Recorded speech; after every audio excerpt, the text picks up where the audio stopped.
Boa tarde, meu nome é José Queiroz, sou diretor executivo da AP10 e queria agradecer o convite que a casa me fez para participar aqui neste encontro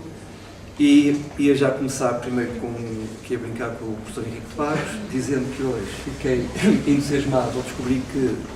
para além da internet das coisas que se fala tanto, não é? E que os portugueses, pelo visto, somos tão inovadores com a internet das coisas, também temos a ciência destas coisas. Eu gostei disso e acho assim uma definição engraçada deste fenómeno. Eu ia fazer assim quase como uma proposta de interpretação e uma narrativa daquilo que eu fui vivendo, eu mesmo pessoalmente, não só como diretor, mas como cidadão, como José Queiroz, ao longo destes últimos 2 anos, aqui em particular na cidade do Porto. Não vou fazer o contraste com outras experiências que tenho tido lá fora na Europa, relativamente ao fenómeno da saúde de consumo assistido, ou ao fenómeno da droga de forma mais geral, mas iria começar por pegar sobre a questão precisamente do fenómeno, para depois falar um bocadinho sobre a questão da pós-evidência e sobre quanto nós estamos tão amarrados e tão agarrados a uma interpretação epistemológica da realidade que alguns autores franceses, voltando aos franceses, já nos anos 70 e 80 falavam que precisamente tem a ver com isto, que é nós estamos condicionados hoje em dia na produção da ciência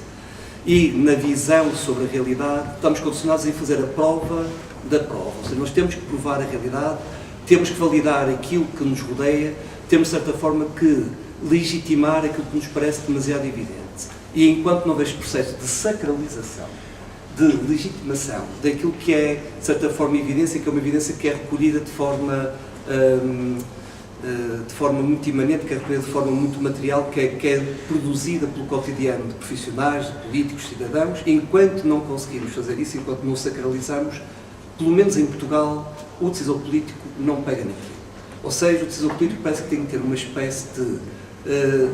validação através de uma palavra que é uma palavra cuidada, que é uma palavra metódica, que é uma visão treinada. Só depois desta produção e desta validação pelo método científico é que o político se digna normalmente a pensar sobre aquela evidência e sobre aquele fenómeno. E eu digo isto porque ainda hoje de manhã eu sei que a casa organizou pela, não sei, 15ª vez uma visita ao Aleixo, ao Bairro Social do Aleixo, onde, de forma abundante e evidente, a realidade grita e é ultragráfica, ou seja, a realidade demonstra à sociedade que há consumo de assistidos na cidade do Porto, a céu aberto, e ali não é um único local, mas é um local que é quase pornográfico e obsceno nesse tipo de consumo. E são consumos de alto risco, não protegidos, onde o sentimento de insegurança é enorme, onde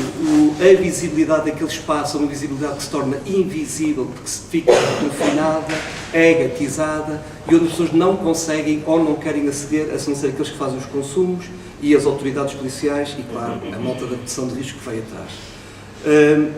Perante este fenómeno gritante, assim, nos últimos anos novamente, construiu-se uma narrativa societal e uma narrativa societal de certa forma atual. Não é? É esquizofrénica, vem mesmo, mais ou menos dos mesmos focos, tem mesmo as origens, mas como disse bem o professor Henrique de Barros, parece que se baseia na opinião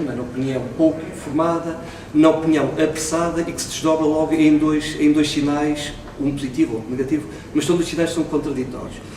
Uma diz que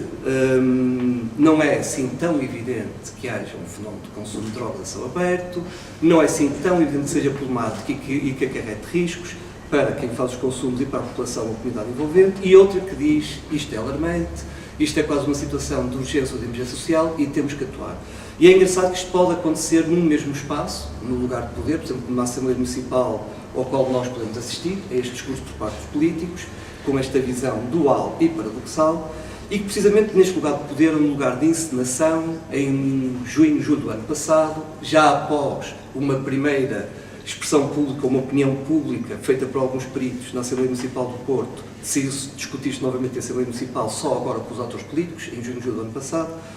e dali, desse lugar de poder ao lugar da encenação, do tal jogo que fala o professor Henrique de Barros, com o qual eu concordo, surge duas visões, mais uma vez. Uma propõe uma ação e que diz é preciso construir um dispositivo de consumo assistido, vulgo sala de chutos ou sala de consumo assistido, e uma outra que diz, daquele que tinha mais poder, não é? Que tem mais poder por enquanto, e que diz não, temos que ser prudentes, temos que ser sujeitos que trabalham e pensam com cuidado e necessitamos de mais informação, necessitamos de produção de evidência e necessitamos que isso seja feito no lugar devido e por quem de direito. Na altura foi-nos dito que seria feito pela Divisão Municipal, a recém-criada Divisão Municipal de Saúde da Câmara da CM de Porto, na Câmara Municipal de Porto. Este, se não quando, provavelmente até num ato, diria eu, de inteligência e de alguma sabedoria, passaram isto para o domínio do sagrado e da elite. Brinco aqui com os palavras do professor Henrique Barros e digo, entregam isto ao dispositivo da ciência e dizem, pá, que seja o Instituto de Saúde Pública, o P, o SPUP, o Porto, de quem eu gosto muito e do meu trabalho, que se encarregue de produzir evidência e verdade científica sobre aquela realidade que eu não sei se tem esses contornos ou não. Foi mais ou menos a estratégia política que foi montada, que foi ensinada e passou à ação, não foi realizada. Ficamos agora neste ponto, estamos aqui no ponto da produção de evidência científica, estamos todos muito curiosos para saber o que é que sairá daqui. Hoje não foi revelado o segredo, não é só mais tarde, não temos acesso ao santo grau, mas virá, de certeza absoluta.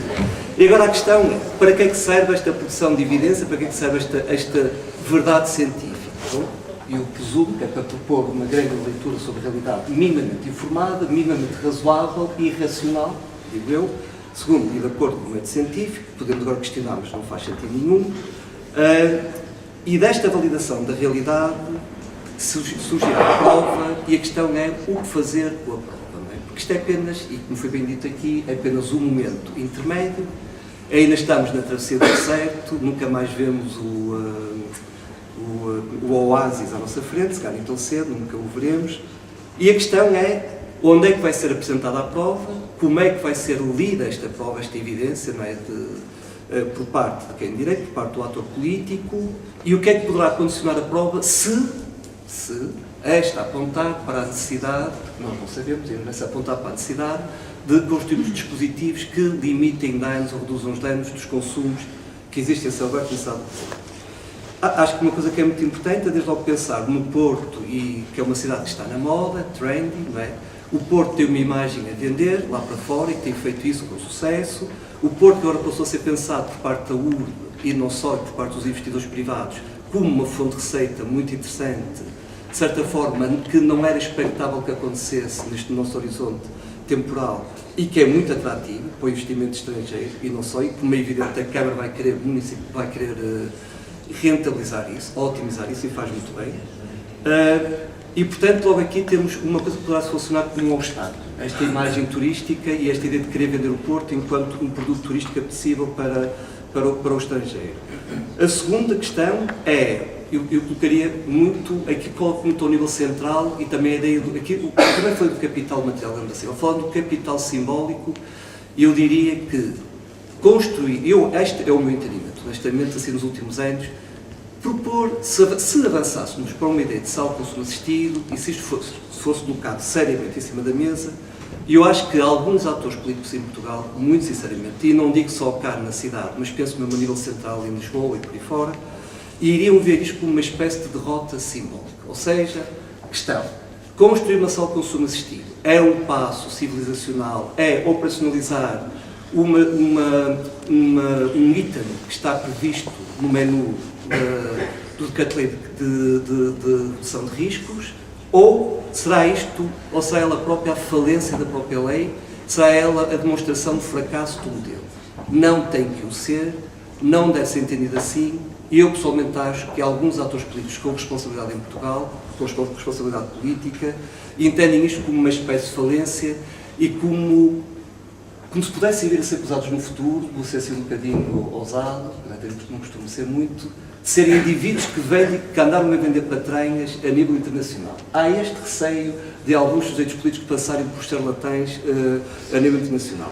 Por outro lado, eu acho que já não falaria tanto desses sujeitos, mas falo mais ao nível até se calhar municipal,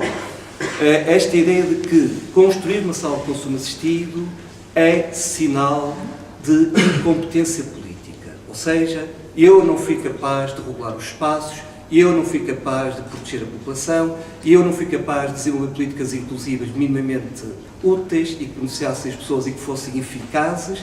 e, portanto, construir uma sala de consumo assistido é, por assim dizer, o fim de linha e é sinal da minha própria incompetência. Depois, também não podemos esquecer que o Porto, tal e qual como Lisboa e todas as cidades de Portugal, vão enfrentar agora as eleições autárquicas, não é? E, portanto, avançar com a ideia de uma sala de consumo assistido. Quando é que o estudo vai estar pronto? O estudo está pronto. Está pronto, mas quando é que vai ser comunicado? Agora, por meados de fevereiro. Então vamos imaginar,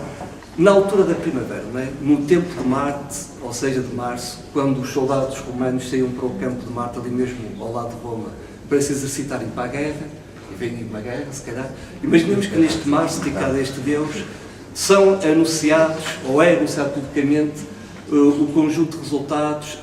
deste estudo. A questão é, que fazer com este anúncio? Primeira pergunta, haverá um anúncio público ou não? Não é? Ou seja, um anúncio que irá ser mediatizado pela comunicação social ou não? Irão os partidos, quer que estão no governo, no executivo municipal, quer da oposição, pegar os resultados desses estudos e comunicá-los à população ou não? Irão tomar uma posição política ou não sobre esses próprios resultados? A questão é, se esse estudo fizer a apologia de, entre outras coisas, ou a construção de uma estratégia de sala de consumo assistido, como é que isto será visto e depois como é que esta será articulada e será concebida? Ou seja, que atores vão ser envolvidos para a concepção e a construção desta resposta? Teremos só o domínio do sagrado, e serão chamados os cientistas, médicos-cientistas, Dr. Samuel,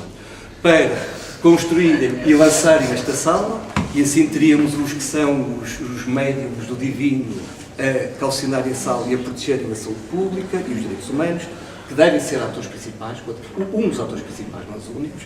ou serão também, ou teremos a ousadia aqui no Porto de envolver mais atores. Desde logo os profissionais de redução de risco, não vou dizer porquê, porque parece muito evidente, mas a sala de consumo assistido sempre foi um ícone da redução de riscos a nível internacional, foi sempre lançada, ou quase sempre, pelos profissionais de redução de riscos. Devem, evidentemente, ser envolvidos também os utilizadores de drogas, os agentes de autoridade, devem ser envolvidos os partidos políticos, devem ser envolvidos os vizinhos, a comunidade mais alargada, e XPTO, e etc, etc, etc. A questão é, estamos preparados para isto? Há disponibilidade, por exemplo, da parte das próprias ONGs, de correrem esse risco e terem essa coragem política e institucional de discutirem entre si a possibilidade de construir um consórcio, uma rede para avançarem para esta sala, ou irão tentar reclamar de forma egoística a autoria e a paternidade sobre a sala? Teremos também nós a capacidade de aceitar e de chamar à participação os utilizadores de drogas, ou até outras populações que nos façam sentido, ou não? Ou iremos sempre criar este obstáculo, esta barreira entre o profissional e o utilizador? Isto também foi uma pergunta muito importante. E, finalmente, para não estender muito mais, voltar à questão da pós-verdade. É uma tristeza, o que é que eu posso dizer? Primeiro, para pessoas que foram, mais ou menos, mas foram formadas num modelo de racionalidade,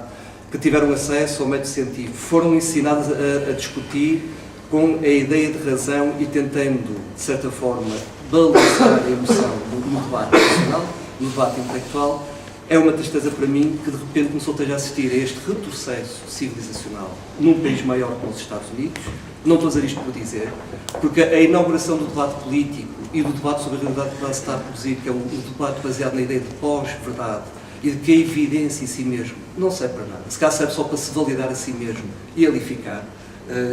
isolado numa esfera, e não é para ser trazido e não é para a decisão política e não é para ser tido em conta pelo ator político. Esta ideia de que a verdade já não serve, que a evidência é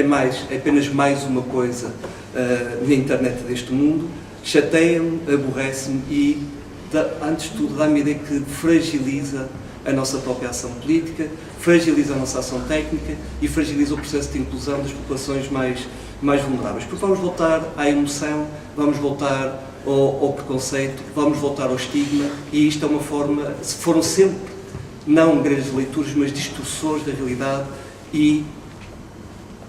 sei lá, cataratas que nos impediram de ver as coisas com alguma verossimilhança e alguma justeza daquilo que nos rodeia.